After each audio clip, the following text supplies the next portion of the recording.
Salutations le plus fraternel à tous les amis de la MAT. Salutations le plus fraternel à tous les sympathisants de la MAT. Bienvenue encore une fois de plus dans la MAT officielle. Merci, merci à tous les amis qui se sont abonnés dans la MAT officielle. Merci pour vos soutiens. Merci pour votre implication dans la MAT officielle. Et à tous ceux-là qui vont encore nous rejoindre d'ailleurs, nous vous prions de bien vouloir à vous abonner. Merci pour votre présence dans la grande famille La MAT officielle. Abonnez-vous pour ne rien manquer. Appuyez sur la cloche de la notification. Partagez, mettez des j'aime et des cœurs et donnez de l'audience à notre jeune chaîne. Merci et nous vous en sommes infiniment reconnaissants. Laisse que la paix qui surpasse à toute intelligence garde vos cœurs ainsi que vos pensées. Merci. Bienvenue encore une fois de plus dans la MAT officielle. Bien-aimés, aujourd'hui, nous allons encore parler. Nous allons nous efforcer pour ne pas être long. Mais nous allons partager avec vous, nous allons nous entretenir, nous allons parler des choses du pays. Nous allons parler de la RDC.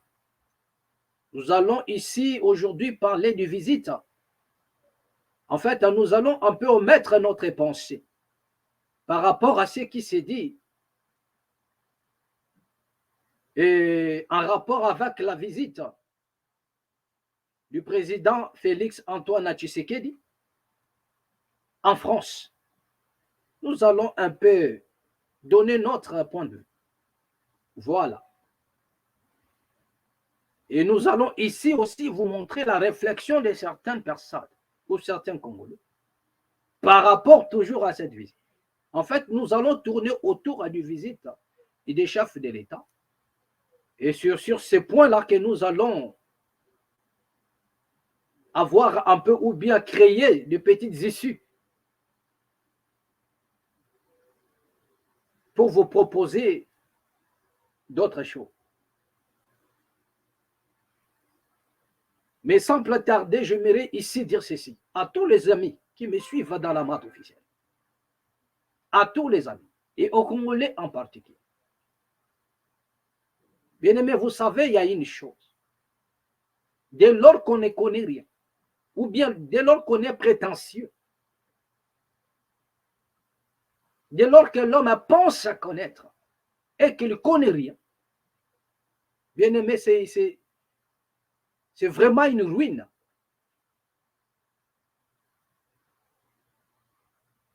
Vous pensez, ou bien vous avez la prétention.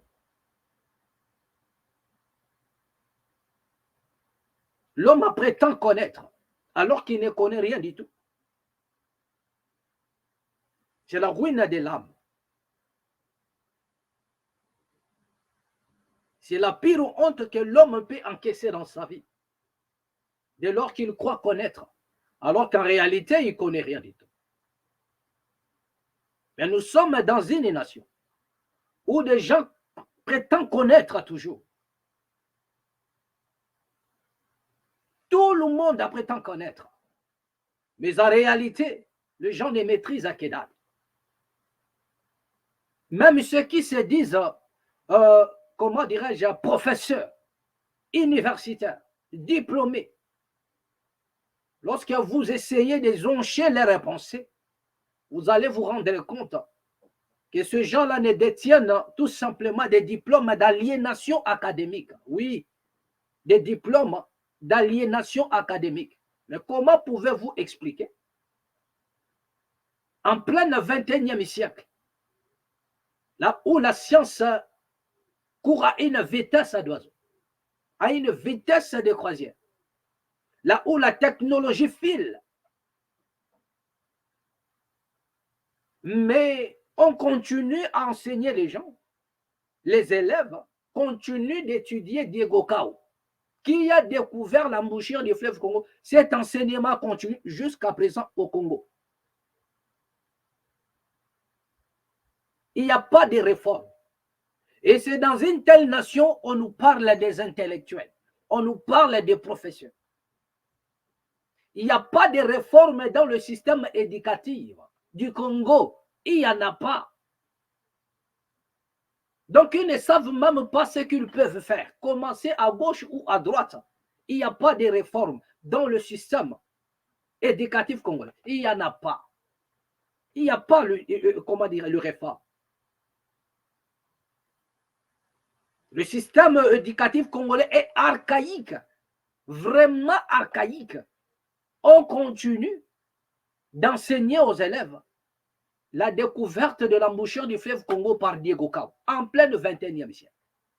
Mais comment voulez-vous que la réflexion de l'homme congolais puisse percer certains mystères de la connaissance?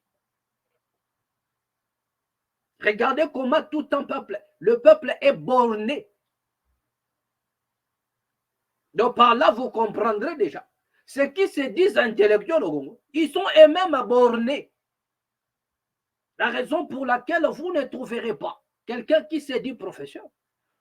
Posez la question à tous ceux-là qui se disent à professeur. Combien de livres avez-vous écrit? Combien de livres avez-vous écrit? Vous vous souviendrez avec moi, lorsque Musée Laurent Désiré Kabila est entré, il a posé la question au professeur. Combien de livres avez-vous écrit? Comment peut-on dire qu'on est professeur? Je suis professeur. Enflé d'orgueil, je suis professeur. Alors qu'on regarde dans des bibliothèques partout, il n'y a pas vos ouvrages. Un professeur qui n'a jamais... C'est le seul pays peut-être où l'on a trouvé des docteurs qui n'ont pas écrit. Des docteurs dont on n'a même pas vu des thèses. Et par-dessus tout, il n'y a même pas de livres, même à 5 pages, il n'y en a pas. C'est la seule nation où il y a eu des docteurs, mais qui n'ont pas écrit. Et des professeurs qui sont là, qui n'écrivent jamais. Or qu'en réalité, un professeur évolue dans la vitesse, dans la même vitesse que la technologie. Un professeur évolue dans la même vitesse que la science. Parce que la science évolue.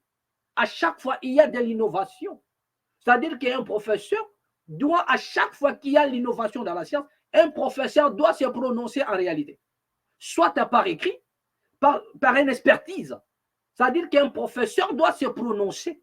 À chaque fois, la science évolue. À chaque fois, la technologie monte. Un professeur doit toujours se prononcer. Mais nous avons des pays, et le Congo en particulier, où il y a une panoplie de professeurs, mais qui n'ont pas des ouvrages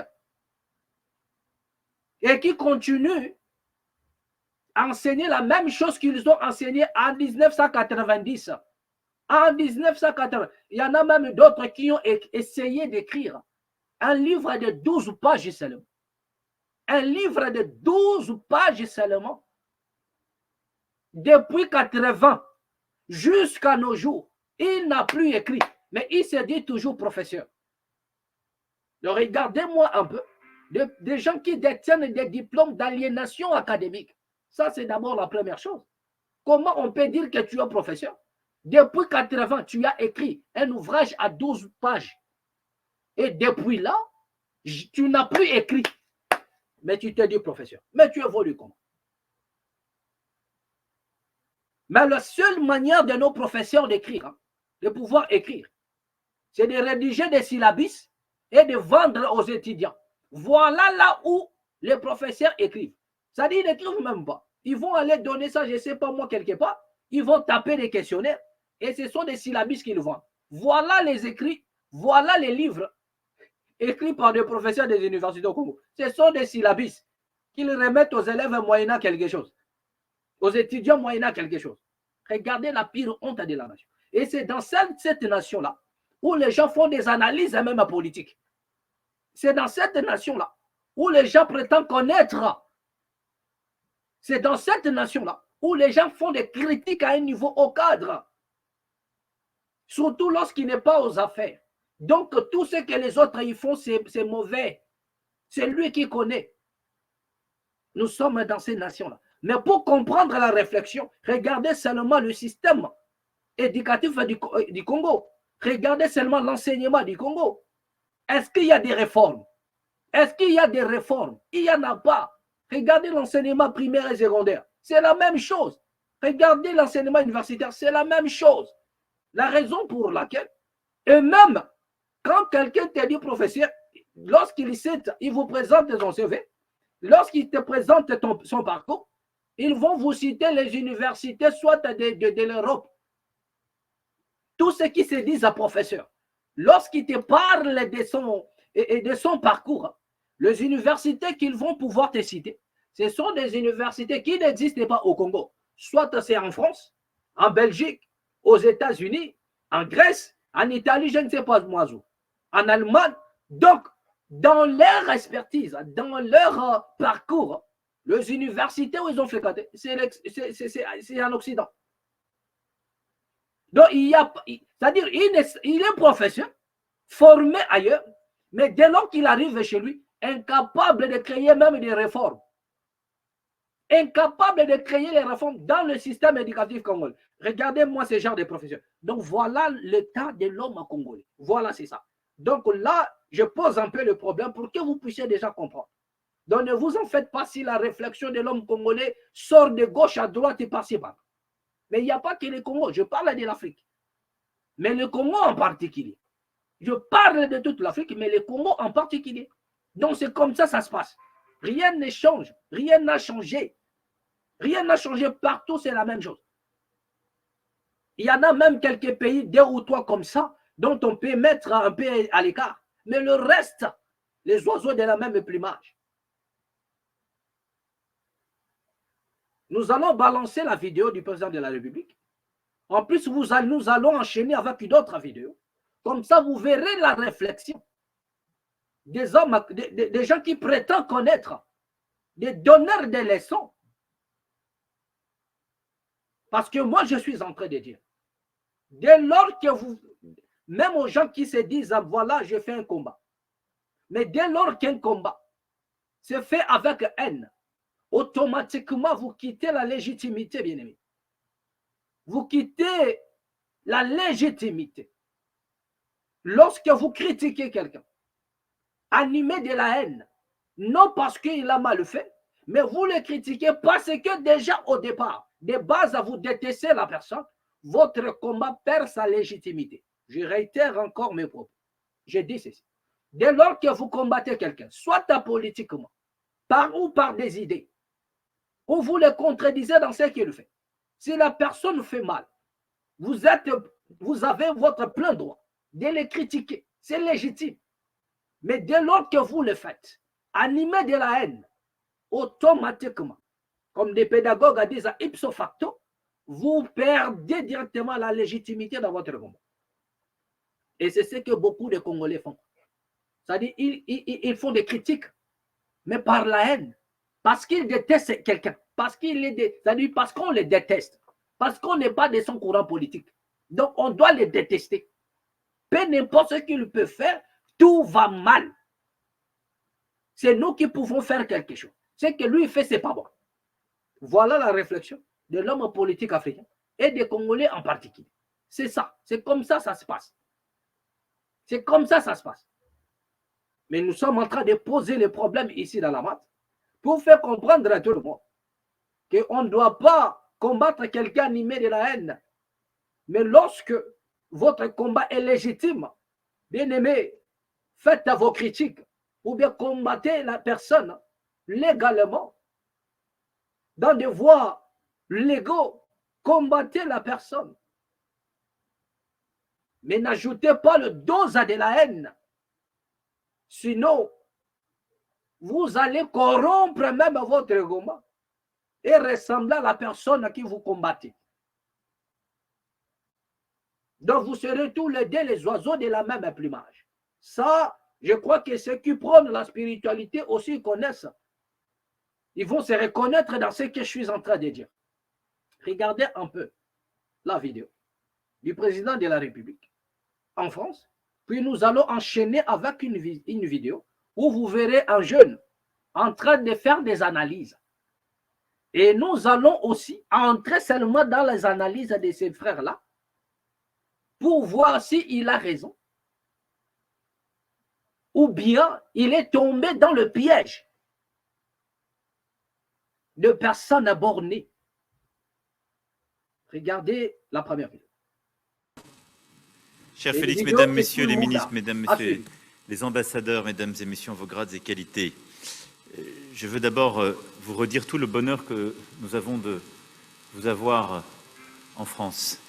Monsieur le Président, je sais que les premiers jours, les premières heures de cette visite se sont magnifiquement passées et d'ailleurs traduisent, je dirais, la complétude de nos relations et de nos ambitions. Il y a un an, lorsque je me suis rendu à Kinshasa pour ma première visite en République démocratique du Congo, vous m'avez accueilli, je ne l'oublie pas, et ce jusqu'à Bandal. C'est donc naturellement en ami que j'ai le plaisir de vous recevoir ici à Paris, car c'est ici Paris, et pour cette nouvelle visite, la 4e depuis que vous êtes chef de l'État, mais la première visite officielle. Et je me réjouis de cette visite car elle témoigne de l'attachement qu'il y a entre nos deux pays dans des moments difficiles, il faut bien le dire, que vous vivez. Monsieur le Président, l'année dernière à Kinshasa, nous avons discuté des pistes de renforcement de ce partenariat bilatéral et je voudrais évoquer tout le chemin parcouru. D'abord, nous voulons continuer d'accompagner votre développement économique. On l'a évoqué ensemble, nos équipes ont travaillé sur ce sujet et nous le faisons de manière partenariale, à votre écoute, en réponse à vos besoins, dans 3 domaines principaux: l'appui aux métaux critiques, aux villes durables et la transformation numérique. À ce titre, je me réjouis de l'intensification des investissements et des échanges commerciaux entre nos deux pays, le partenariat entre Alstom, Metrokin et AFC, qui sera conclu cet après-midi pour construire un train urbain à Kinshasa. Et nous voulons continuer d'aller de l'avant. Nous avons facilité les mécanismes de financement. L'AFD a accru sa présence et continuera de le faire. La Banque publique d'investissement avance aussi avec les entreprises et le développement du secteur privé. Je sais votre attachement et je veux vous dire ici mon engagement pour aller plus loin sur des grands projets d'infrastructure, les corridors ferroviaires, y compris avec l'Angola, le projet INGA, et j'ai eu tout à l'heure le président de la Banque mondiale qui m'a dit son attachement et si la France était prête à y aller à votre côté, sa volonté d'avancer sur ce sujet. Et je veux ici vous dire que nous sommes prêts à y aller. Et la volonté de continuer à avancer fortement avec ce que nous avons signé ensemble, c'est-à-dire le travail du BRGM pour cartographier à vos côtés vos ressources minières et notre volonté ensemble de travailler à une plateforme et un mécanisme de traçabilité de tous les minerais. Et Voilà. D'accord. Donc, nous allons un peu nous arrêter là. Et M. Emmanuel Macron a parlé de cartographier la richesse de la RD Congo. Donc, prendre un peu le contrôle de richesse de la RDC, contrôler un peu la sortie et tout ce que vous connaissez. Il parle de cartographie. Voilà. Mais nous allons entrer dans la même pensée. Le président Emmanuel Macron a parlé. Il a évoqué plein de choses. Mais il y en a des points qui ont capté l'entendement de certains Congolais. Dans tout ce qu'Emmanuel Macron a dit, les Congolais ont retenu seulement cartographier les richesses de la RDC. Ils ont retenu seulement la salutation qu'il a passée à Chancel Mbemba. Ils ont retenu seulement, comment dirais-je, le foot au Congo. Ils ont retenu seulement la mode quand il a parlé de l'habillement ou de la mode, si vous voulez. Voilà ce que les Congolais ont retenu. Que non, M. Macron, il a parlé seulement il a parlé de la musique, il a parlé de la mode, il a parlé du foot. Mais la question que moi je pose ici, à tous ceux-là qui font des critiques à gauche, à droite, en dehors de ce que M. Emmanuel Macron, sans pour autant toucher d'abord la cartographie de de nos richesses. Mais parlons un peu des choses que M. Emmanuel Macron a énumérées. Parce que nous avons suivi notre Kouloutou. Beaucoup de respect pour lui, India Omari. M. India Omari, qui a allumé M. Félix Antoine Tshisekedi, lors de son rencontre entre lui et M. Emmanuel Macron. Vous avez suivi M. India Omari dans le micro de Mama Tatiana au Sango. Il a allumé M. Antoine Tshisekedi. Mais nous disons ceci à notre grand frère, M. India Omari. On ne peut pas critiquer quelqu'un et avoir, c'est-à-dire être animé de la haine. L'homme perd automatiquement la légitimité de son combat. Par conséquent, nous disons ceci. À M. India Omari, notre grand frère, beaucoup de respect pour vous. Vous avez parlé à long et à large. Vous avez démontré en suffisance que vous étiez un scientifique. Mais malheureusement, nous avons déjà posé les problèmes ici pour faire comprendre à la population ou bien à tous ceux qui nous suivent qui est réellement un scientifique. Donc au Congo, on ne peut même pas parler de scientifiques. C'est une honte. Mais vous avez fait des démonstrations pour démontrer en suffisance que vous étiez un scientifique. Mais la question que nous vous posons, monsieur notre grand frère India Omari, vous étiez aux affaires autrefois avec monsieur Joseph Kabila Kabange. Quelle a été la place de toutes vos analyses là? Quelle a été votre expertise? Vous avez occupé des fonctions. Pas les moindres. En RDC au Congo, monsieur India Omari, vous avez occupé des fonctions, pas même le moindre.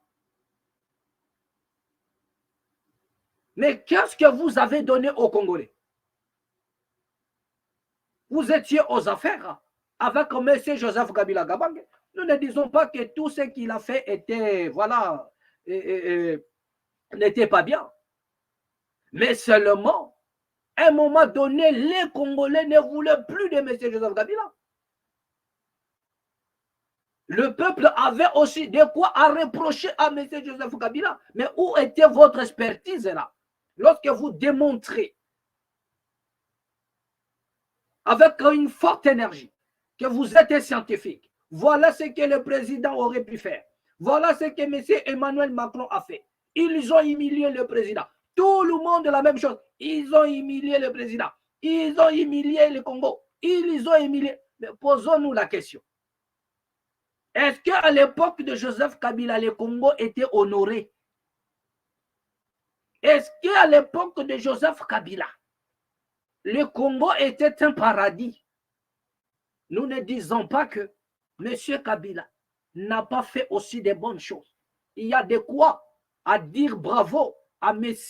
Kabila Kabange. Ici, nous posons les problèmes à la main. Mais seulement, vous devriez aussi croire qu'à l'époque où vous étiez aux affaires, les Congolais aussi ont souffert. Nous savons qu'il y a une différence entre la gestion de M. Félix Antoine Tshisekedi et la gestion de M. Kabila. Il y a une différence. Nous sommes au courant et nous voyons comment est-ce que les choses se passent.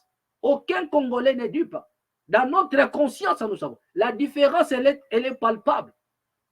Et cela ne veut pas dire qu'à l'époque où M. Kabila était aux affaires, que le Congo était un paradis. Non. La souffrance des peuples congolais était adaptée à cette époque-là. Et les Congolais en avaient déjà marre de M. Kabila. La preuve en eux, M. Kabila n'a pas quitté le pouvoir parce qu'il voulait quitter le pouvoir. Mais la pression était de taille, de tous côtés. Et la population. La pression était de taille. Si M. Joseph Kabila briguait le troisième mandat, donc à l'heure là, on ne sait pas ce qui allait se passer au Congo. Personne n'en sait. Ce qui allait se passer au Congo si M. Joseph Kabila briguait le troisième mandat. Parce que le peuple était déjà là aux aguets. Le peuple avait dit non. Pourquoi? Pour une simple raison. La souffrance. La souffrance. Et pendant que ce peuple-là souffrait, où étaient donc vos expertises là, vos démonstrations scientifiques? Qu'est-ce que cela nous a apporté? À l'époque où vous étiez aux affaires, M. India Omari, dites-nous la vérité. Votre expertise nous a ramené quoi? Nous n'avons pas dit, nous n'avons pas nié en bloc, comme font les autres. Non, nous ne nions pas bloc. Il y a des bons côtés, mais il y a aussi les mauvais côtés. Donc, lorsque vous critiquez, ne faites pas comme si vous n'étiez pas aux affaires et que vous êtes, vous, les candidats providentiels que les Congolais entendent pour changer leur cours de vie. Non. Vous étiez aux affaires. Y avait-il pas de l'insécurité? Vous allez certainement me dire que non. Il y en avait, mais pas comme à l'époque, pas comme à cette période. Nous ne disons pas non. Nous ne disons pas que c'est faux. Mais du moins, il y en avait aussi. Donc, vous n'avez pas une leçon à donner. Quelqu'un qui sort d'un courant politique, du président Kabila Kabange, de l'ex-président de la République, il n'a aucune leçon à apporter. Aucune leçon. Donc, M. India Omari n'a pas une leçon à donner. Ça, c'est d'abord de un. Parce qu'ils étaient aux affaires et les Congolais ont souffert. Les noms, c'est-à-dire qu'il n'y a pas un nom que les Congolais ont haï dans leur bouche. Quand bien même, aujourd'hui, les gens, certaines personnes sont en train de réclamer Kabila. C'est toujours comme ça.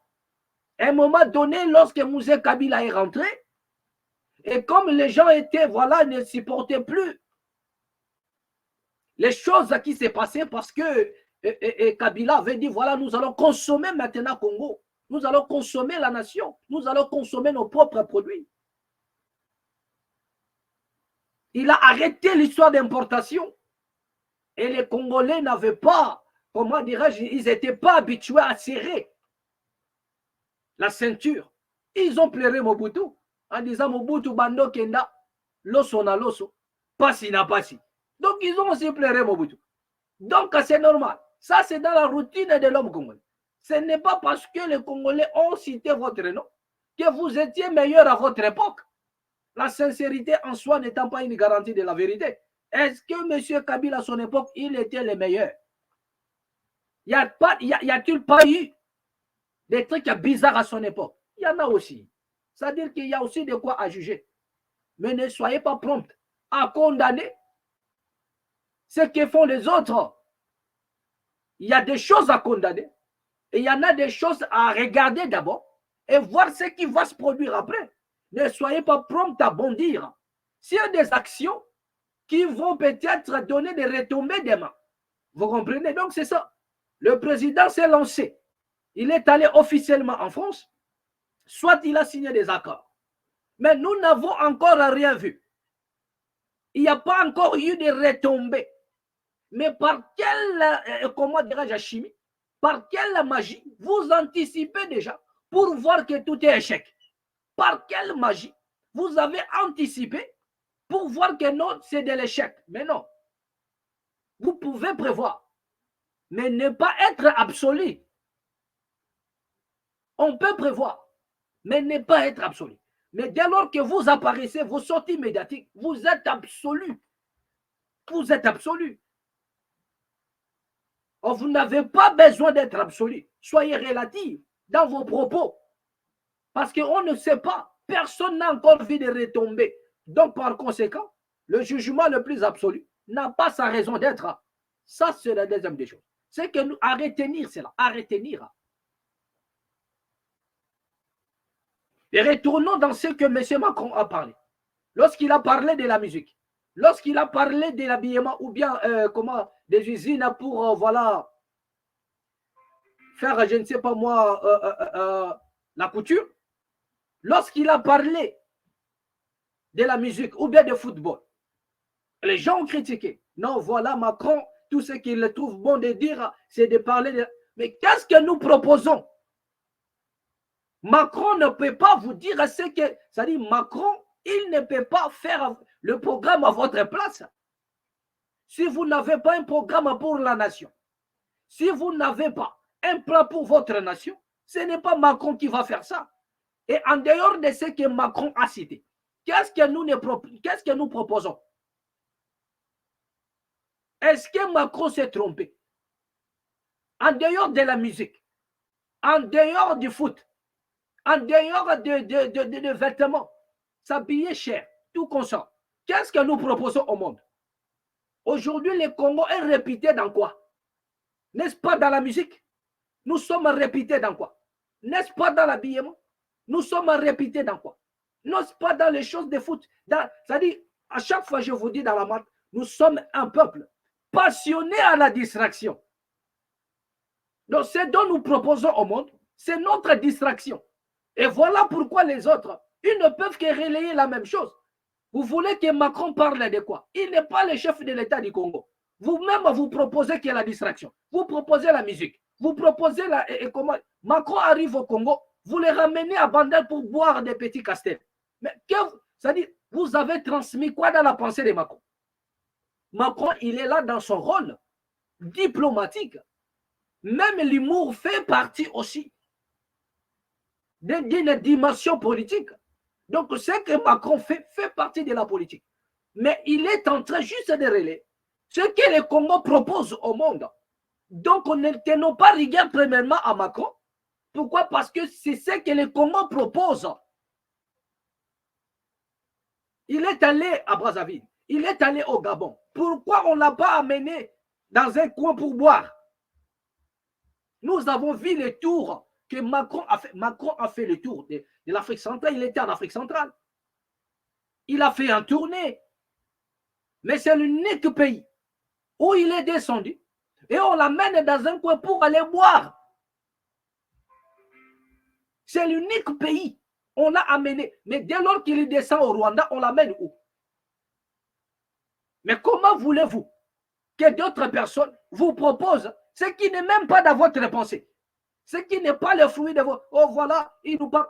Mais attendez. Élargissez un peu votre réflexion, frère. Ne soyez pas prompt à condamner. Pourquoi? Parce que vous détestez Félix Tshisekedi. Il y a de quoi à reprocher à ces messieurs. Nous ne disons pas faux. Mais à un moment donné, ressaisissez-vous. Réfléchissez au moins 10 fois avant de poser les problèmes, avant de réfléchir, avant de parler, disons. Vous proposez quoi au monde? Nous proposons la musique. Nous proposons, comment dirais-je, la distraction. Et Macron a relayé ça. Qu'est-ce que vous voulez? Vous voulez que Macron propose autre chose à la place de ce que vous-même, les Congolais, vous aimez. Lorsqu'on vous dit que quittez la distraction, prenez le temps de penser la nation. Prenez le temps de penser la nation. Le Congo a besoin de lancer un message fort dans le monde. Mais ce n'est pas dans la distraction. Nous avons dit hier, pas plus loin qu'hier, que le vent qui a soufflé autrefois revient encore. Le vent de la musique, ça revient encore. Et ça va produire les mêmes effets. Les mêmes effets. Et vous voulez critiquer Macron parce qu'il a parlé de la musique, parce qu'il a parlé de l'habillement, parce qu'il a parlé du foot. Il a salué Chancel Mbemba. Mais qu'est-ce que vous proposez en dehors de ça? Posez-vous la question. Qu'est-ce que la nation congolaise propose au monde? À l'heure où nous parlons, nous sommes réputés en quoi? Parce que politiquement, zéro. Nous sommes un peuple passionné à la distraction. Nous aimons la distraction. Nous présentons la distraction dans le monde. Nous proposons la distraction dans le monde. Et vous voulez que Macron remplace cela à autre chose. Mais attention que c'est vous qui... Ça dit que ça ne va pas dans vos têtes. Ça ne va pas dans vos têtes. Ça ne va pas. Et comme si cela ne suffisait pas. Monsieur Macron, il a parlé de cartographier les richesses de la RDC. Monsieur Omari, ça n'est encore appris à M. Tshisekedi. Non, Macron ne devrait pas dire ça. On aurait pu comprendre si la France a accompagné les experts congolais. Donc, que la richesse de la RDC soit donnée entre les mains des scientifiques ou des experts congolais, mais accompagnée par l'expertise de la France. Mais même vous-même, c'est-à-dire vous avez perdu la tête. Je dis à monsieur India Omar, notre grand frère, qu'à un moment donné, vous deviez vous ressaisir. N'allez pas vite en besogne, mais réfléchissez un peu avant de parler. Quel est ce Congolais-là crédible à qui l'on peut remettre la gestion des richesses du Congo? Qui? Déjà, vous avez M. Gilles Alinguet qui est là, qui nous a un peu ouvert les yeux dans certaines choses, mais lui-même, il est accusé dans beaucoup de choses à l'heure actuelle. Maintenant, qui est digne? Est-ce qu'il y a-t-il quelqu'un à qui l'on peut confier, qui peut faire la cartographie des richesses du Congo? Y a-t-il un Congolais digne de ce nom? Donc, soit il n'est pas encore né, mais est-ce que peut-on trouver dans la classe politique actuelle un Congolais ou bien une groupuscule de Congolais pour cartographier les richesses du Congo? Peut-on les trouver? À un moment donné, nous devions être conséquents vers nous-mêmes.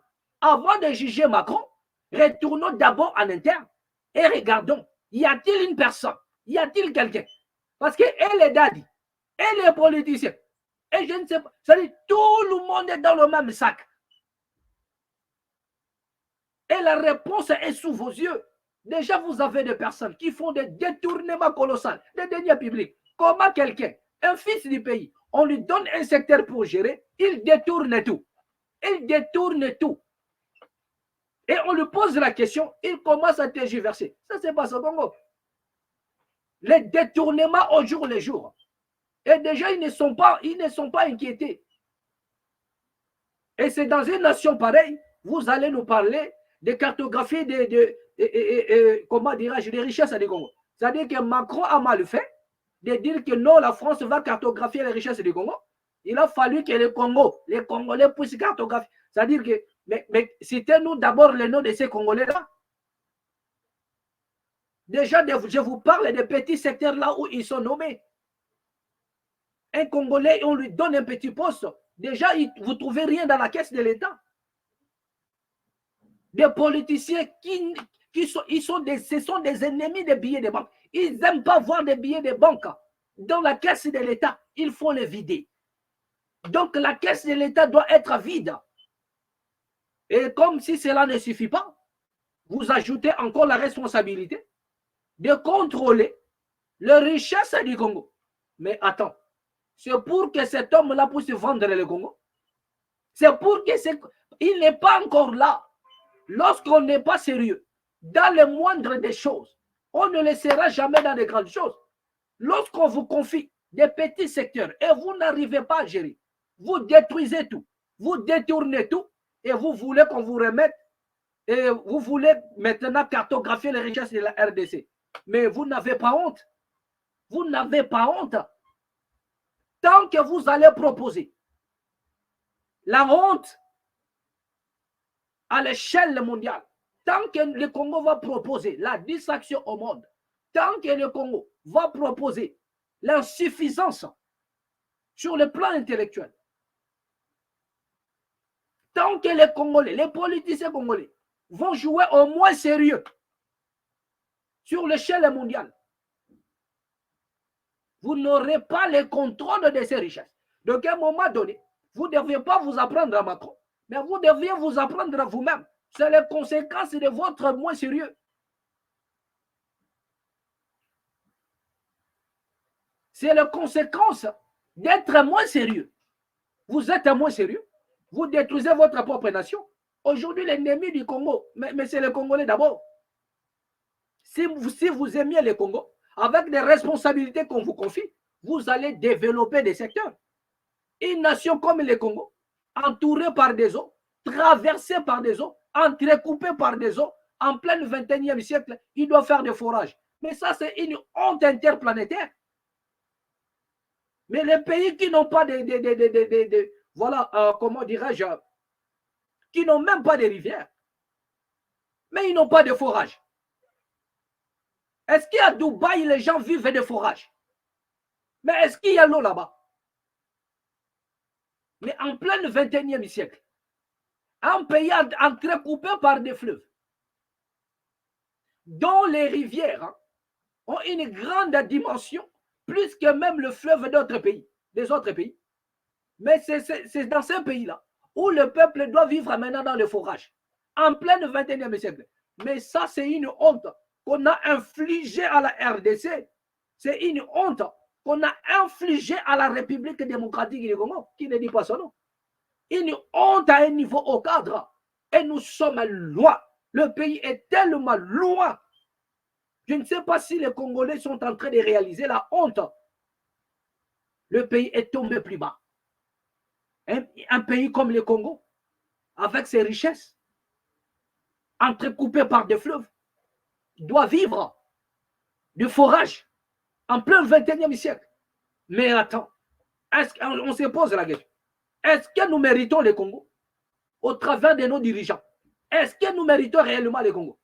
De quel moment donné, arrêtez de faire vos petites critiques là, sans pour autant réfléchir. Ça, ce sont des critiques de la haine. Ce qui prouve en suffisance que vous ne maîtrisez que dalle. Donc, ce qui prouve en suffisance que vous êtes borné.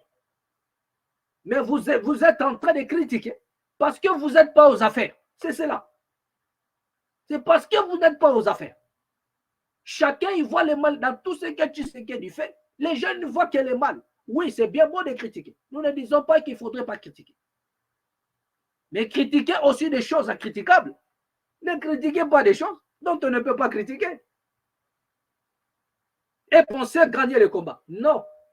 Parce que rien ne nous prouve que si on vous met là, vous ferez, je ne sais pas moi, à plus que lui. Rien ne prouve. Je dis ceci. Nous, il y a de quoi. Nous avons de quoi à critiquer Félix Tshisekedi. Dans sa politique. C'est dans quoi il engage la nation congolaise. Il y en a de quoi à critiquer Félix. Ça, on ne peut pas se voiler la face. Il y en a de quoi les critiquer. Mais seulement, il y en a aussi des choses qui demandent l'observation. Voilà. Qui demandent l'observation. Nous savons tous que le président y a fait des promesses qui ne se sont pas réalisées. Mais qui peut contredire ça?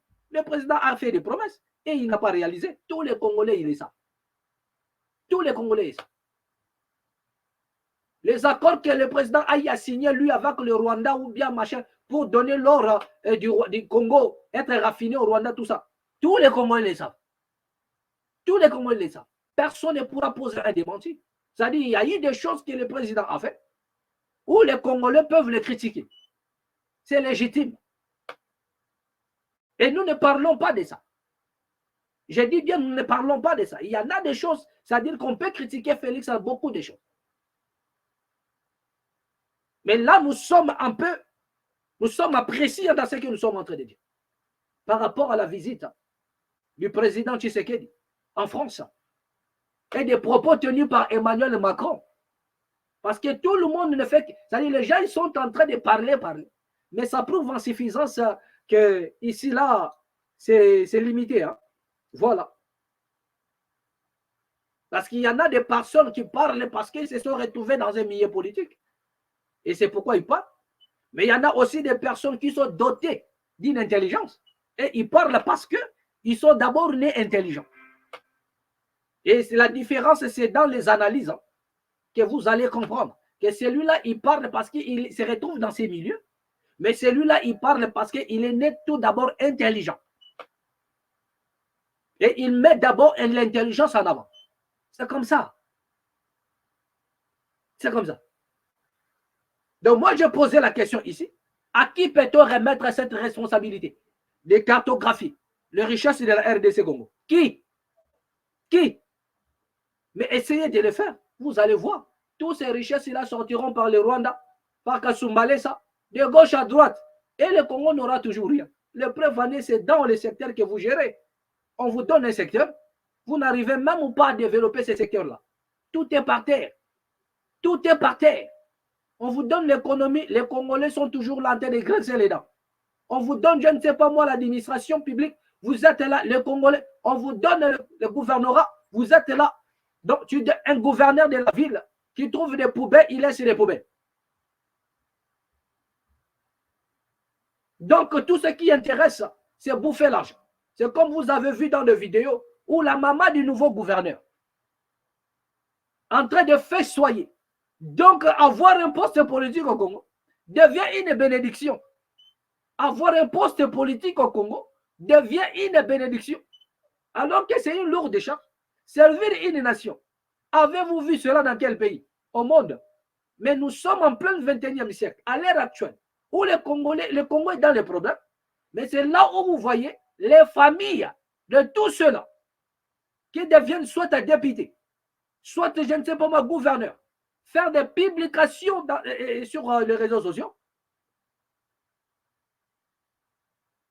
et festoyer. Il n'y a qu'au Congo, vous allez voir des choses comme ça. Dans un pays qui est en guerre, dans un pays où les gens meurent au jour le jour, on ne peut pas faire des choses comme ça. Nous avons dit ceci. Personne ne vous interdit de vous réjouir. Mais faites ça chez vous à la maison. Ne médiatisez pas cela. Vous le faites dans le but de faire quoi? De narguer les autres. C'est-à-dire que nous avons reçu, notre souffrance va finir. Mon fils est devenu gouverneur, mon fils est devenu député, notre souffrance est finie. Voilà la bénédiction. C'est-à-dire qu'au Congo, la bénédiction, c'est lorsque votre frère ou bien votre soeur arrive à décrocher un poste dans le milieu politique. Soit il est député, soit il est gouverneur, soit il est, je ne sais pas moi, placé quelque part dans l'administration publique. Donc, ça, c'est la bénédiction. Donc, il faut fêter. Et les gens, ils fêtent pourquoi? Parce qu'ils vont devenir des riches, parce qu'ils vont quitter la pauvreté, ou parce que leur enfant, il va changer la nation. Il va développer ces secteurs-là. Répondez-moi un peu dans les commentaires. Quand les gens, ils font tous ces bruits dans les réseaux sociaux, pourquoi? Parce que l'un de leurs est devenu soit un député, soit un ministre, soit, je ne sais pas, ma gouverneur. C'est pourquoi ils font ça. Parce qu'il va changer son secteur, parce qu'il va transformer la nation, parce qu'il va baisser les prix, ou bien parce que leur famille va et leurs familles quitteront la pauvreté. Ou parce que sa famille va quitter la pauvreté. Donc, répondez-moi un peu ici dans les commentaires. Donc, à un moment donné, nous devions réfléchir. Moi, je crois que jusque-là, il n'y a personne au Congo. Il n'y a pas de groupe, même une groupuscule de personnes. Il n'y en a pas. Qui peuvent cartographier la richesse du Congo. Il n'y en a pas de personnes dignes. Il n'y en a pas. Je dis bien, il n'y en a pas. Surtout dans le pouvoir actuel. Il n'y en a pas. Et lui-même, monsieur le président, il sait qu'il n'y en a pas. La raison pour laquelle il est allé rejoindre la France. Mais nous allons entrer encore dans cette histoire-là de la France. Parce que la présence d'Emmanuel Macron en France, ça a heurté de gauche à droite. Et les gens sont en train de parler. Non, la France, un pays, il y a même un Camerounais qui a oublié les problèmes du Cameroun. Qui a oublié que non, dans son pays, il y a un président qui oublie déjà des choses dans sa tête, qui doit quitter le pouvoir. Au lieu de parler du Cameroun, il parle de visite à Tshisekedi. Un frère camerounais. Un frère camerounais qui a oublié que M. Paul Biya, à la tribune des Nations Unies, avait même perdu de quoi dire. Il n'avait rien à dire. Donc, il cherchait même qu'est-ce que je vais dire. Donc, il oublie ça. Et au lieu de parler du Cameroun, lui parle de visite de Tshisekedi en France. Mais il y a tant de problèmes au Cameroun. 99% des jeunes Camerounais meurent dans la Méditerranée. Ils prennent les larges. La plupart de nos frères camerounais, hommes ou femmes, qui quittent le Cameroun vers l'Europe, ils prennent les larges. Ils traversent la Méditerranée. Et il y en a d'autres qui meurent dans la Méditerranée. Il y en a d'autres qui meurent en Algérie. Il y en a d'autres qui sont devenus des fémans en Algérie. Et ils meurent là-bas, on les tue. Il y en a d'autres qui meurent en Libye. Et personne ne peut poser un démenti. Les aventuriers, ceux qui ont fait l'aventure, qui ont été au Maghreb, ils connaissent.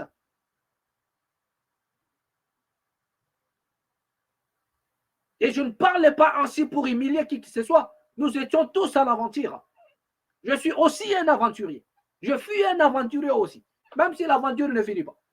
Mais dans des cascades, là, je connais ça. Voilà. Donc, on peut se dire que même à 90% des jeunes Camerounais, ils prennent les larges, hommes ou femmes, ils traversent la Méditerranée. Ils choquent Mbeng, comme eux-mêmes disent que j'ai choqué Mbeng. Donc, il va choquer Mbeng. Ils sortent. Pourquoi? Alors que c'est un pays où on nous parlait de l'autosuffisance alimentaire. Ce qui n'est pas faux. Mais aujourd'hui, ce n'est plus le cas. Allez-y voir ce qui se passe au Cameroun. Les taux d'analphabétisation au Cameroun, combien de pourcents? La malnutrition aux enfants de moins de 5 ans, combien de pourcents? Mais il a laissé tout ça. Tout ce que lui, il a vu, se parler de Tshisekedi en France. Non, à un moment donné, ressaisissez-vous. Donc, que chacun s'occupe un peu de sa maison. Voilà. Vous ne pouvez pas enlever la paille dans l'œil de l'autre, alors que dans votre propre œil, il y a les poutres.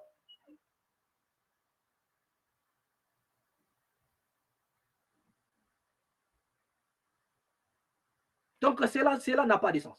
Regardons encore maintenant cette vidéo. Regardons la vidéo de notre jeune frère qui a fait sa démonstration munie d'un tableau, parlant du Tshisekedi toujours en France. Donc, nous allons entrer dans sa réflexion pour voir qu'est-ce qui se passe au juste. Regardons ça. Là, les Rwandais tuent les Congolais et volent les richesses du Congo pour donner à l'Europe. Ça, c'est connu de tous et ça, c'est pas inventé. Mais quelque chose qui me dépasse, c'est que les présidents du Congo, lui, il fait les voyages vers l'Europe et demande à l'Allemagne et la France de sanctionner les Rwandais. Ça n'a pas de sens. Tu demandes aux gens qui consciemment financent celui qui t'agresse et vole tes richesses pour leur donner de les sanctionner encore. Je n'arrive pas à comprendre cette logique. Sanctionner les Rwandais, c'est sanctionner l'Europe elle-même. L'Europe va tomber si l'Europe sanctionne les Rwandais. Puisque le Rwanda n'est qu'une simple marionnette, un simple serviteur des Occidentaux. C'est comme un vagabond, on lui donne 1 euro, on lui dit va me voler un paquet de chips qui coûte 10 euros. Et c'est que le président Félix n'arrive pas à comprendre. Faisons un parallèle. Burkina Faso, Mali, Niger, l'Europe, toujours et encore créent des terroristes dans ces pays. Burkina Faso a identifié que ces gens jouent un double jeu. Un côté, ils financent les agresseurs, donc ils mettent les faits, et d'un côté, ils jouent à l'armée du Sali. Une fois identifiés, ils ont dit non, on ne peut pas trouver les solutions auprès des personnes qui financent nos agresseurs, pas du tout. Ils sont partis voir la Russie, l'opposé de la politique des Occidentaux. Ça, c'est la sagesse. Grâce à cette coopération militaire, les Mali, Niger et Burkina Faso, ils ont trouvé des solutions. Un jour, on a posé la question au président du Congo. Pourquoi tu n'es pas parti voir la Russie pour mettre fin au génocide qui se passe dans ton pays? Il répond, je sais que c'est à la mode, mais je ne crois pas que la solution viendra de la Russie. Moi, ce qui me dérange plus, c'est que tu ne crois pas de la Russie peut nous donner la solution.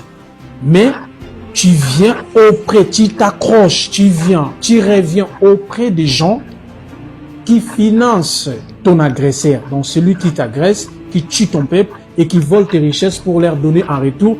C'est à ces gens-là que tu t'accroches, que tu insistes à espérer et à croire que ces gens-là vont t'aider. C'est que je n'arrive pas à comprendre. C'est là où je suis perdu. Je sais pas si on... Voilà, faisons un peu arrêt sur image.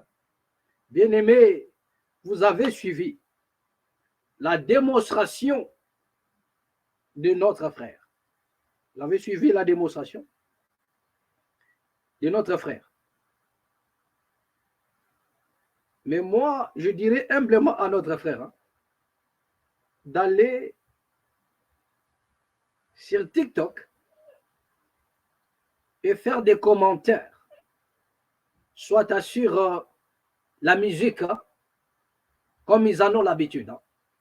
Je dirais à notre frère d'aller sur TikTok, parce que son profil là, lui va bien pour le TikTok et commenter sur la musique ou bien n'importe quelle distraction au Congo.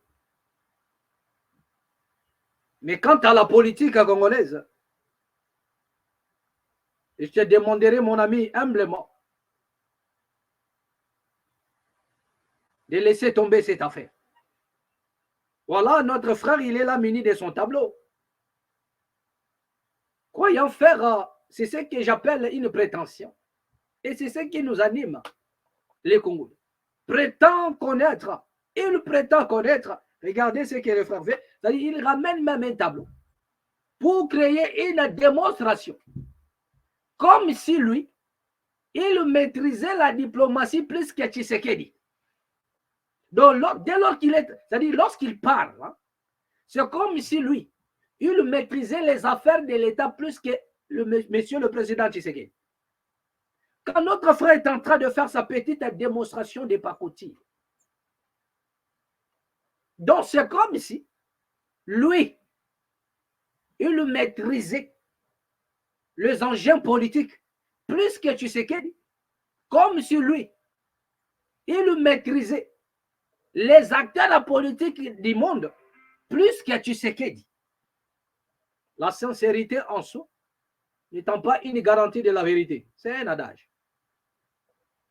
Nous disons humblement à notre frère, il y a TikTok, tu peux aller là-bas et faire des choses que les Africains ou les Congolais ils font là-bas. Parce que lorsqu'il est en train de parler, comment pouvez-vous faire une démonstration alors que d'abord, déjà, de base, vous n'avez pas une réponse. Donc, c'est comme faire une équation, après les suspendre à l'air. Notre frère est en train de faire sa démonstration, mais à chaque fois, il dit, je ne comprends pas. Je ne comprends pas. Mais si vous ne comprenez que dalle, si déjà dans votre propre intervention, dans votre propre démonstration, vous ne comprenez que dalle, c'est dans ce que Tshisekedi fait que vous allez comprendre. Regardez un peu nos frères qui apparaissent dans le média, je ne sais pas moi, pour se faire tristement célèbre ou quoi.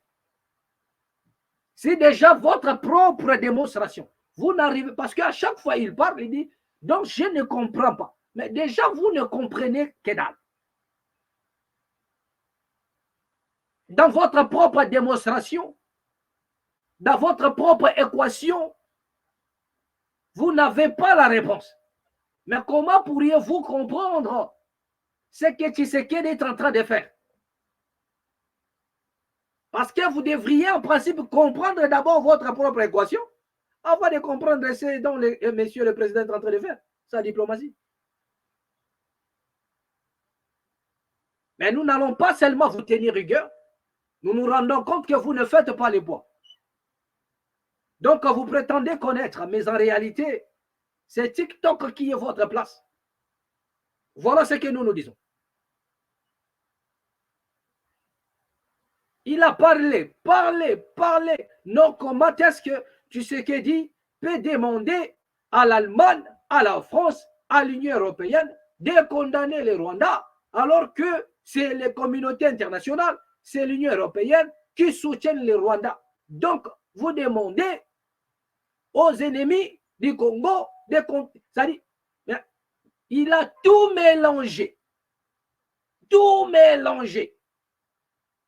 Et c'est là où nous comprenons que les Congolais sont dans les sensationnels. La raison pour laquelle ils maîtrisent Akeda. Ils sont dans les sensationnels. Et lorsqu'on est dans les sensationnels, ça donne ce que ça donne là. Et nous, nous disons ceci à notre jeune frère. Comme vous n'avez pas la réponse dans vos propres équations, écoutez maintenant la réponse que nous allons vous donner. Et c'est gratuit et c'est cadeau. Voilà ce que nous disons. Que lorsque M. Tshisekedi dit à la France, soit à l'Allemagne, ou à la communauté, ou soit à l'Union européenne, de condamner le Rwanda, mais M. Tshisekedi est dans la voie diplomatique. Ce qui prouve en suffisance que vous ne maîtrisez rien du tout. Mais nous vous tenons par rigueur. Donc comprenez déjà, si M. Antoine Tshisekedi demande à la France, ou à l'Allemagne, ou à l'Union européenne, de condamner, de donner des sanctions au Rwanda, mais il est dans la voie diplomatique. Il est dans la voie diplomatique. Et cela est légitime. Mais pourquoi est-ce que M. le Président le fait? Pourquoi est-ce que M. Fachi demande à la communauté ou à l'Union européenne ou la France ou l'Allemagne, comme vous voulez, de condamner. Mais parce que, contrairement à ce que vous êtes en train de dire, que non, c'est la France, c'est l'Allemagne, c'est l'Union européenne qui finance le Rwanda pour agresser la RDC. Pouvez-vous brandir un seul document officiel? Pouvez-vous brandir un seul document officiel, publié, soit quelque part dans une magazine, où c'est écrit noir ou blanc que l'Union européenne, nous avons pris l'engagement de soutenir le Rwanda pour agresser la RDC. Pouvez-vous brandir ces documents? Donc regardez un peu nos frères qui veulent s'aventurer dans le milieu politique. Donc à un moment donné, ne nous poussez pas à déployer certains niveaux. Ne nous poussez pas à déployer certaines choses. C'est-à-dire que là, nous parlons, nous avons dit ici dans la maths, nous parlons à la manière de faire comprendre même le plus de minutes. C'est-à-dire que même des personnes qui ne comprennent rien du tout, ils seront obligés de comprendre parce que nous descendons en bas. Nous descendons plus bas. Et au moment où nous allons parler, les gens comprendront qu'au-delà de ce que vous pensiez, donc il y en a maintenant une chose qui vous échappe. Il y en a certaines vérités qui vous échappent. Parce que déjà, vous êtes en train de démontrer. Et pour atterrir, vous dites, je ne comprends pas. Donc, vous ne comprenez déjà pas votre propre équation. Donc, par conséquent, vous ne comprendrez rien du tout aussi dans ce que fait M. Tshisekedi. La raison pour laquelle nous avons eu maintenant l'humilité de vous expliquer et de donner un peu le sens ou la réponse à votre équation qui n'a pas de réponse. Donc là, vous avez maintenant compris pourquoi est-ce que M. Tshisekedi demande à la France, à l'Allemagne, à l'Union européenne de condamner le Rwanda. Parce qu'il n'y a pas un document officiel. Et tous les Congolais doivent comprendre ça. Nous devrions quitter les sensationnels pour dire que non, c'est la communauté. Même si cela est vrai, nous sommes en politique. Nous sommes en politique. Même si cela est vrai, brandissez-nous un seul document que l'Union européenne a écrit, ou la France a écrit, ou bien l'Allemagne a écrit, noir sur blanc, en disant que non, nous allons soutenir, ou bien l'accord. Voilà les mots que je cherchais. Brandissez un accord que la France a signé avec le Rwanda, ou l'Union européenne avec le Rwanda, pour déstabiliser la RDC. Brandissez-nous cet accord. Donc, la sincérité en soi n'étant pas la garantie de la vérité, monsieur. Haussez un peu le niveau. Donc là, c'était trop bas. C'était trop bas. Donc, M. Tshisekedi, ce qu'il a fait, c'est légitime. Ce que M. Tshisekedi a fait, c'est ça la voie diplomatique. Il ne peut pas courir ailleurs. Parce que tous ces pays-là se sont déparés en Afrique. Donc la raison pour laquelle, parce que n'oubliez pas aussi, c'est la France qui est montée au créneau pour que les massacres au Congo soient reconnus. C'est la France qui a fait ces démarches-là. C'est la France qui a fait ces démarches-là. Pendant que nous-mêmes, le Congo, les Congolais, pendant que nous-mêmes, un pays victime, non, il s'est lancé dans la distraction. C'est le seul pays où ça tue à gauche, mais à côté, il danse. Il y a des concerts. À l'est, il y a des massacres.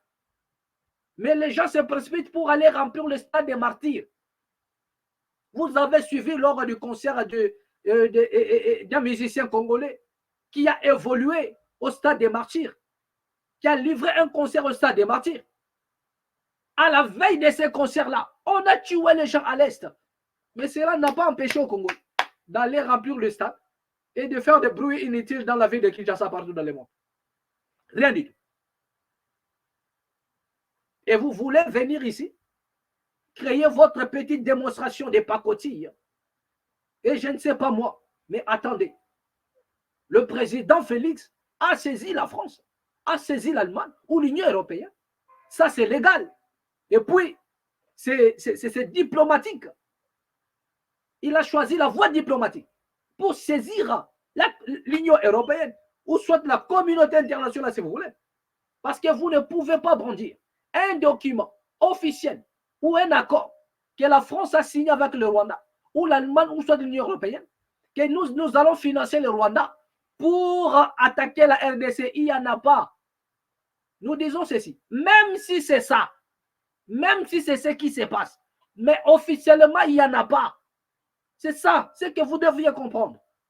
Donc, si vous avez une réflexion des ghettos, si vous avez une réflexion de la rue, M. Tshisekedi est dans la politique et il a une réflexion de la politique. Il y a une nuance entre la réflexion de la rue et lorsqu'on est aux affaires et lorsqu'on est un politique. On ne réfléchit pas comme à la rue. Ça, c'est une réflexion de la rue. Mais brandissez un accord où la France a signé pour que le Rwanda déstabilise le Congo. Personne n'a ça. Ni même M. India Omari, qui allume le président de la République nuit et jour. Il n'y en a pas ces documents. Donc, par conséquent, nous ne devions pas condamner Tshisekedi pour condamner, pour avoir saisi la France. Donc, c'était la voie légitime. C'était la voie diplomatique. C'était la voie légale. C'était la voie légale. Vous voulez qu'il parte saisir quel pays? La Roumanie? La Bosnie? Qu'est-ce que vous voulez?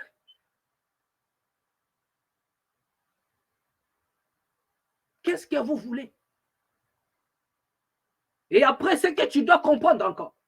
Si la France a signé des accords avec le Rwanda, si l'Allemagne ou l'Union européenne signe les accords avec le Rwanda, mais les accords avec le Rwanda ne regardent pas la RDC. La France a signé les accords dans sa souveraineté.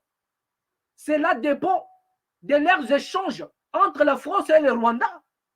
Donc, si la France décide de donner l'argent aux Rwandais, au Rwanda, mais cela n'est pas notre affaire. Cela dépend de la diplomatie de la France avec le Rwanda. Si l'Union européenne décide de soutenir le Rwanda ou bien de financer le Rwanda, mais nulle part c'est écrit que nous te finançons pour attaquer la RDC. Donc cela dépend de la politique du Rwanda. Cela dépend de leurs intérêts pour le Rwanda. Les pays n'ont pas d'amis, ils n'ont que des intérêts. Vous comprenez? Donc si la France trouve les intérêts au Rwanda, il va signer les accords. Mais au Rwanda, il n'y a pas aussi. Même le peuple élu, ils sont là-bas. Tous vos églises, là, vous avez les drapeaux d'Israël. Mais est-ce que vous ne savez pas que même le Rwanda est soutenu aussi par Israël? Certaines personnes ne le savent pas. Même Israël. Donc cela veut dire, je demanderai ici, si tel est le cas, avec ce genre de réflexion, je demanderai à tous les chrétiens de quitter maintenant les églises. Parce que tous ces pasteurs-là, ils vont là-bas en Israël. Ils ont des drapeaux d'Israël. Mais Israël, il soutient le Rwanda. Donc, à un moment donné, vous deviez maintenant apporter un jugement contre Israël. Et Israël, là, il est considéré comme étant un pays de peuple élu. Et tous les chrétiens le savent. Donc, mais vous ne comprenez rien du tout. Vous ne comprenez rien du tout. Les pays n'ont pas d'amis. Ils n'ont que des intérêts. C'est ça la politique qui vous échappe. Et si la France descend au Rwanda, c'est pour ses intérêts via démocratique. Le Rwanda, comme étant un État, donc il a droit de signer des accords diplomatiques avec la France. L'Allemagne, pareil. L'Union européenne. Est-ce que le Congo n'a jamais été soutenu par l'Union européenne? Moi, je me souviens des élections de 2006, je crois. Le Congo a été soutenu par l'Union européenne. Il y a eu même l'armée de l'Union européenne est fort.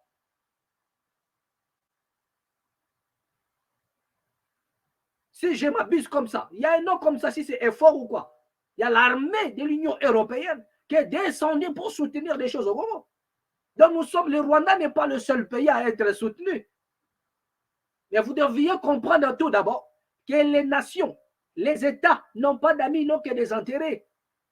Mais c'est Sassou Nguesso, il est allé au Rwanda signer ses accords. Vous avez parlé, voire même un pseudo-professeur.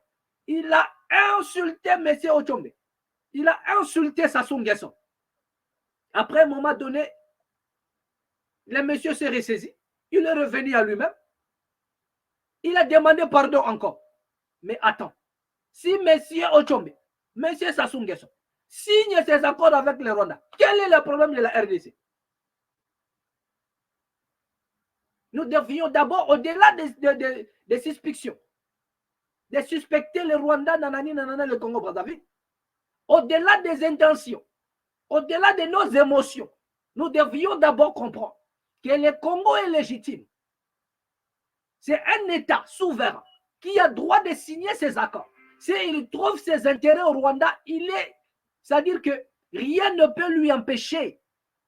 Donc on ne doit pas empêcher le Congo-Brazzaville à signer ces accords avec un État. Le Rwanda, c'est un État. Voilà.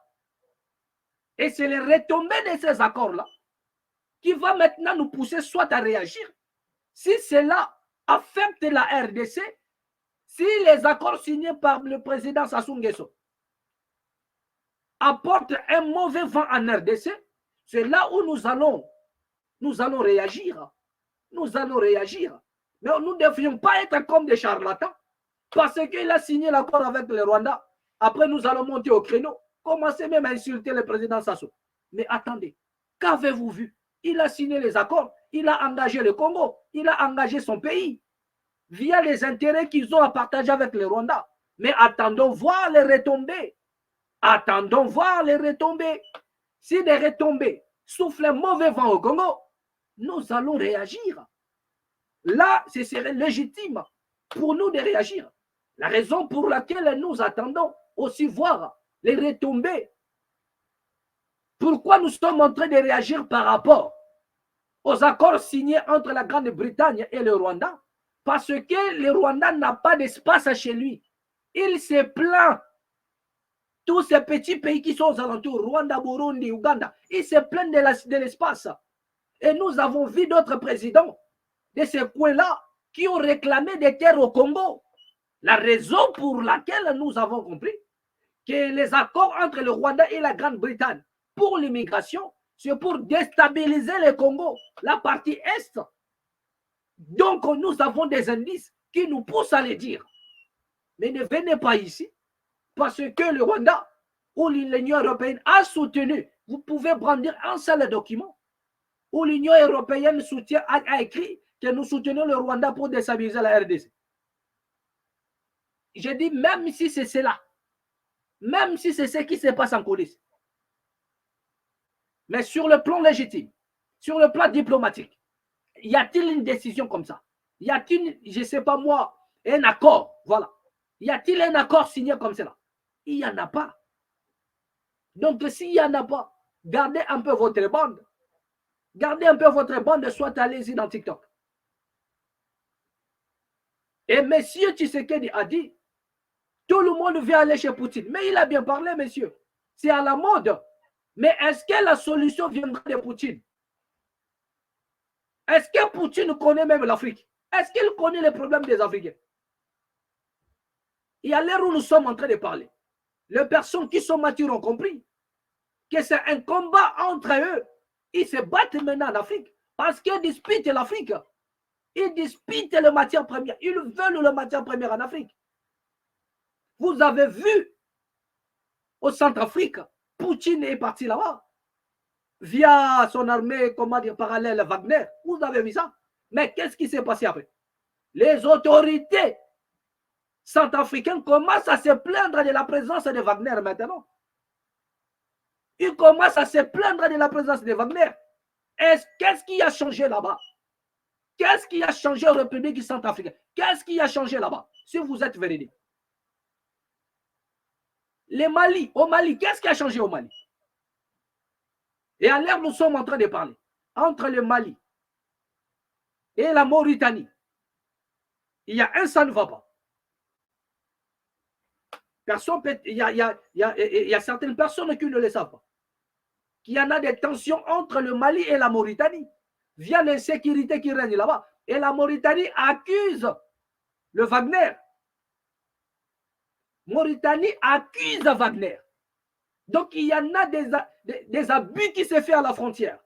Terrible, qui ne dit pas son nom. Entre le Mali et la Mauritanie. Et allons du côté du Burkina Faso. Est-ce qu'il n'y a plus l'insécurité au Burkina? Qu'est-ce qui a changé? Qu'est-ce qui a changé au Burkina que vous avez vu des concrets? Qu'est-ce qui a changé? Si ce n'est pas des assoiffés de pouvoir qui sont installés là, qu'est-ce qui n'a pas changé? Même leur propre frère qui a milité pour que ces gens-là aient le pouvoir, pour que ces gens-là arrivent à chasser l'armée française. Ils l'ont poireauté. Kémy Séba, il est là. Il est là, il se plaint partout dans les réseaux sociaux que non, dans la vie, on ne doit pas compter sur quelqu'un d'autre, on doit compter sur soi-même. C'est Kémy Séba qui l'a dit. Il a été poireauté par... Qu'est-ce qui a changé au Mali? Qu'est-ce qui a changé au Burkina? Et on doit préciser une chose. Parce que certaines personnes disent, on a chassé la France. Non, on n'a pas chassé la France. On a chassé l'armée française. L'armée française, ce n'est pas la France. Il y en a des pays qui ont demandé à l'armée française de partir, mais qui gardent encore la diplomatie. Qui gardent encore la diplomatie. Et regardez même M. India Omar qui dit que non, j'aurais appris qu'en France, maintenant, il y a le délaissage. C'est-à-dire que quelqu'un qui se montre expert, scientifique, il passe à la télé, balançant même des informations qu'il n'a pas. Et à l'instant, dans le téléphone de maman Tatiana, quelqu'un a écrit au niveau de la France, il a renvoyé le message. Il dit non, du mois, il y a eu l'augmentation de factures, mais il n'y a pas de délaissage. Non, parce que selon India Omari, la France dépendait de Niger pour électrifier sa nation. Mais posez-vous la question. Si la France dépend de Niger, maintenant l'Allemagne dépend de quel pays? La Roumanie dépend de quel pays? La Grèce dépend de quel pays? Donc croyez-vous que si la France n'a plus l'uranium de Niger, que la France va tomber dans les noirs? Mais posez-vous la question. Tous les pays de l'Europe, comment sont-ils électrifiés? C'est la question que vous deviez savoir. Vous deviez comprendre. Vous deviez comprendre. Comment est-ce que les pays de l'Europe sont électrifiés? Mais vous qui avez le barrage, le plus grand barrage, vous avez l'uranium chez vous. L'uranium, il y en a là-bas. Mais le délestage, je ne dis pas son nom. Donc, il y en a des choses pour le dire, il faudrait avoir la honte. La honte. Et si la France même est tombée dans le délestage, mais c'est normal, ils n'ont pas de barrage. Ils prennent le courant ailleurs. C'est normal qu'il y ait des barrages. Mais depuis que la France est la France, ils ne connaissent pas ces choses-là. Et même si c'est là arrivé, mais c'est normal, ils n'ont pas toutes les infrastructures pour avoir de l'électricité. Et laissez-moi vous dire que non, ils sont en train de réfléchir comment générer de l'électricité.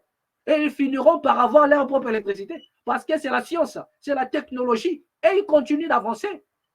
Et ils continuent à développer d'autres mécanismes pour percer tous ces secteurs-là.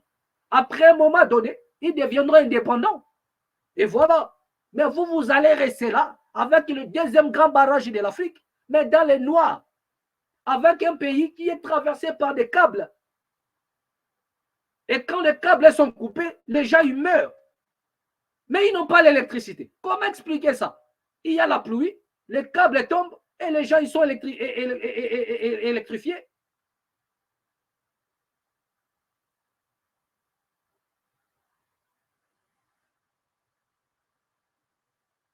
Voilà comment l'électricité tue les gens au Congo.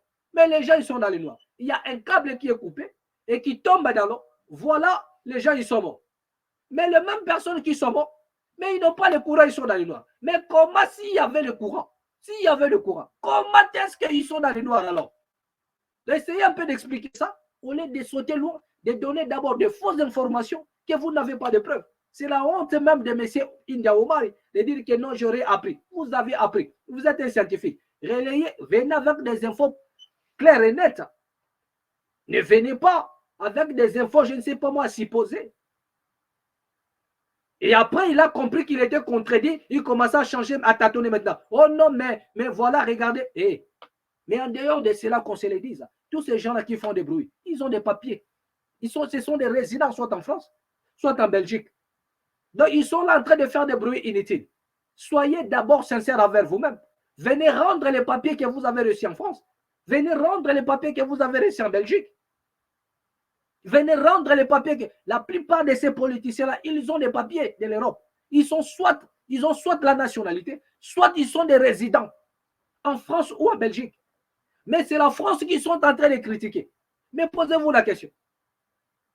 Le seul pays qui sont en train de critiquer la France, mais ils aiment que la France, lorsqu'ils sont malades, c'est à la France qu'ils se font soigner.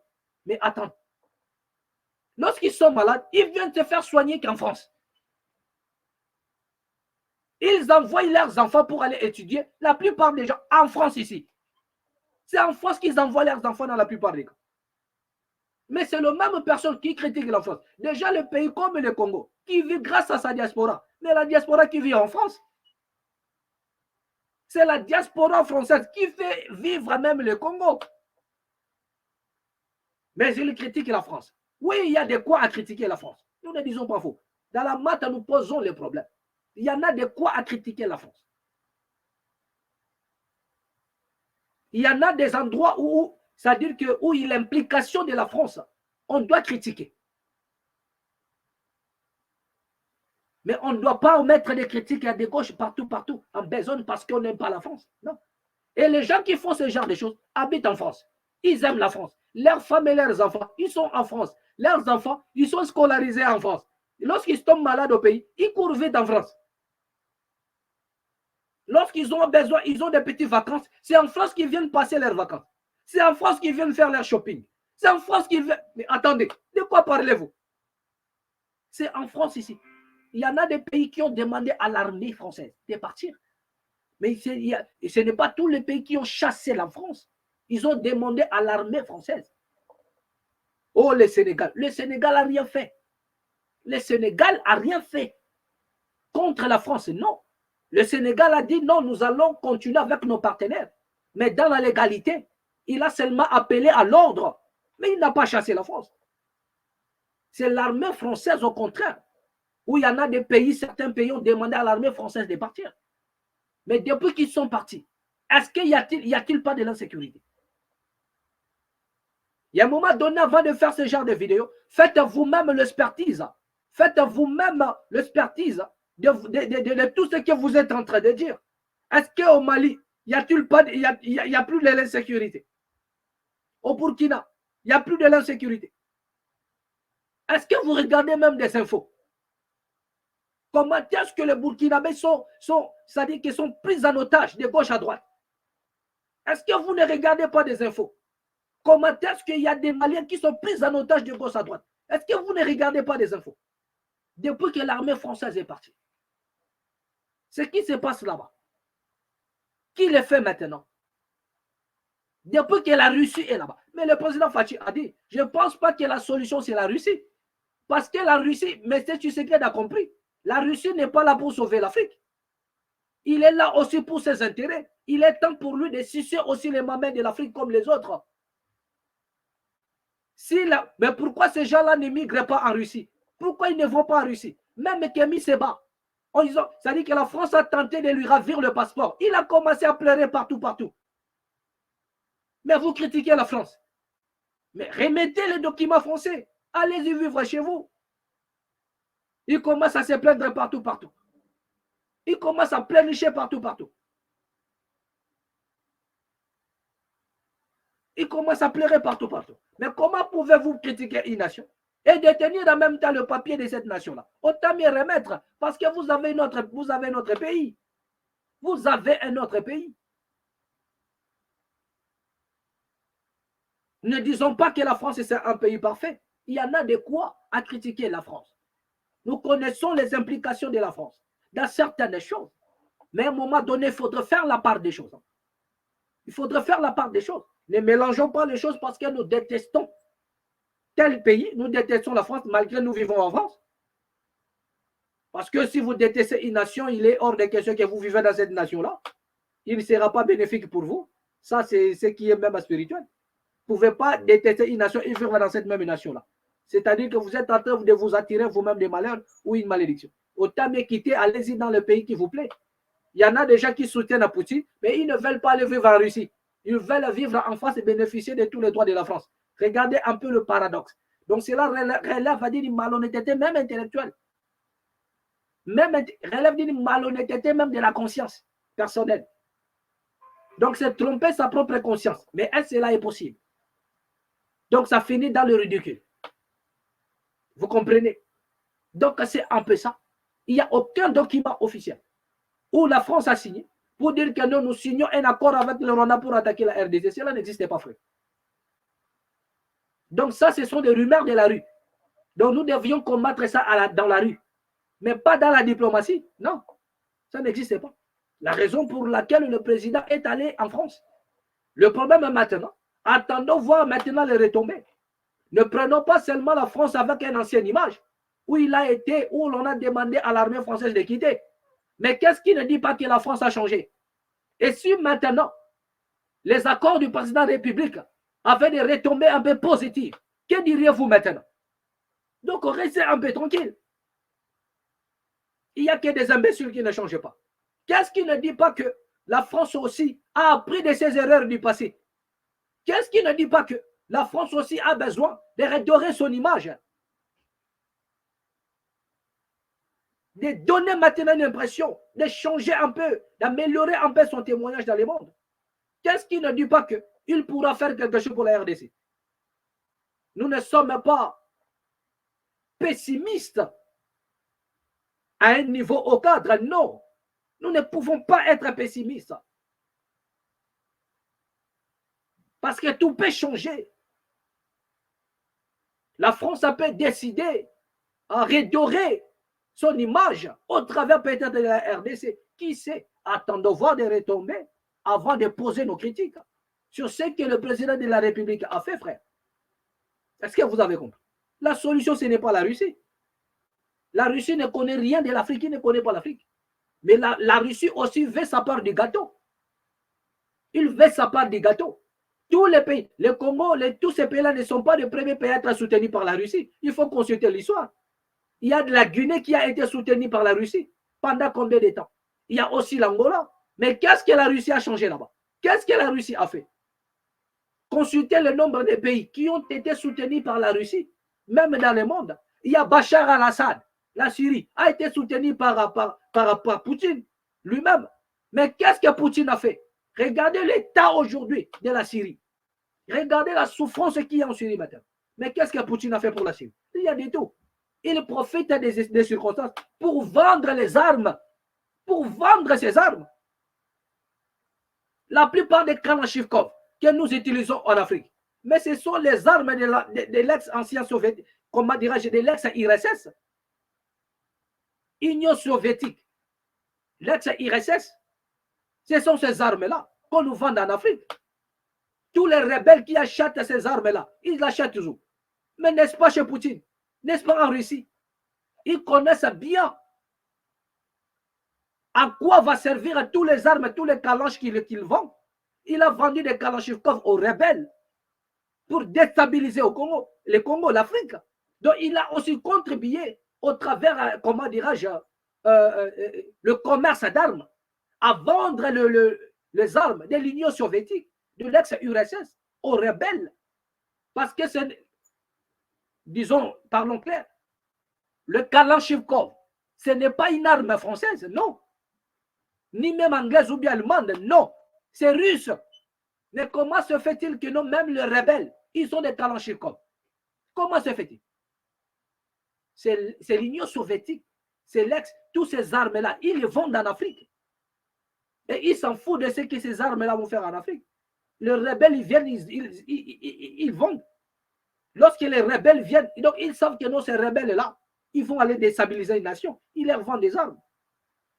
Et c'est là pour autant, le monde doit condamner Poutine pour dire que pourquoi as-tu vendu ça aux rebelles? Non, mais lui, il fait son commerce. Il vend ses armes. Mais lorsqu'il vous vend les armes, il ne crie pas que non, prenez les armes, allez-y déstabiliser une nation. Mais lui, il vend ses armes en Afrique. Même s'il le sait que j'ai vendu les armes aux rebelles pour aller déstabiliser telle nation. Mais cela n'est pas son problème. Lui, il se limite dans un accord entre vendeur et acheteur. C'est tout. Donc, réveillez un peu votre conscience. Augmentez un peu le niveau. Vous allez comprendre c'est en quoi nous assistons. J'ai bien dit ceci pour finir. Qu'il y en a de quoi à reprocher à M. Félix Tshisekedi. Nous ne disons pas faux. Il y en a de quoi à reprocher à la France. Nous ne disons pas faux. Mais à ce qui concerne les déplacements de M. le Président Antoine Tshisekedi en France, attendons voir les retombées. Là, j'étais juste focalisé sur des propos. N'allez pas changer des choses. Hein. J'étais focalisé sur des propos d'Emmanuel Macron, y compris la réaction du président de la République. Vous comprenez? Donc là, j'ai tourné autour de cela. Cela ne veut pas dire que nous avons dédouané qui que ce soit. Rien du tout. Il y en a de quoi à reprocher à tous ces mondes-là. Même au chef de l'État, même au Emmanuel Macron, sa politique, il y a de quoi lui reprocher. Mais comme ce n'est pas notre sujet d'aujourd'hui, parce que les gens ils sont là, on comprendra, ce n'est pas notre sujet. Nous avons seulement posé des problèmes sur des cas précis. Donc, sur ça que nous nous sommes entretenus. OK? Voilà. D'accord. Prochainement, nous allons encore élargir l'espace de notre, de notre partage. Je crois que cela a été bien clair. Voilà. Je crois que nos amis ont un peu compris. Et prochainement, ils vont encore revoir. Ils vont encore tourner la tête. Ils vont encore, parce qu'il y en a des gens qui passent à la télé. Parler. Chilombo. Non, à un moment donné, c'est la haine qui prend le devant. Le combat doit rester légitime dans l'égalité. De critiquer, de parler, de réveiller la conscience de la population. Mais non, parce qu'il y en a plusieurs personnes qui parlent. C'est parce qu'ils étaient des pros, soit un Katumbi. Vous allez voir un journaliste en train de clasher, d'allumer monsieur le président Tshisekedi. Mais vous vous posez la question, qu'est-ce qui se passe? Mais c'est soit il était soit ou bien il est un pro Katumbi, un pro monsieur Moïse Katumbi.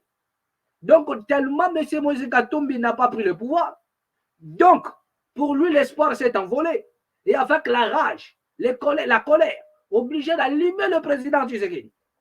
Il y en a d'autres, il était pro, comment dirais-je, Mukwege. Il était pro Martin Fayulu.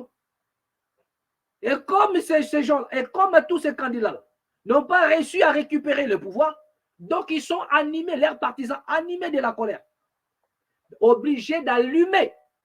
Donc, ils n'ont pas besoin de comprendre ce que tu sais que tu fais, en bien ou en mal. Leurs problèmes, ils sont radicaux. Comme mon candidat n'a pas pris le pouvoir, donc tout ce que je dois faire, c'est critiquer, c'est insulter. Donc, on ne comprend plus. Ce sont des pro-Katumbi.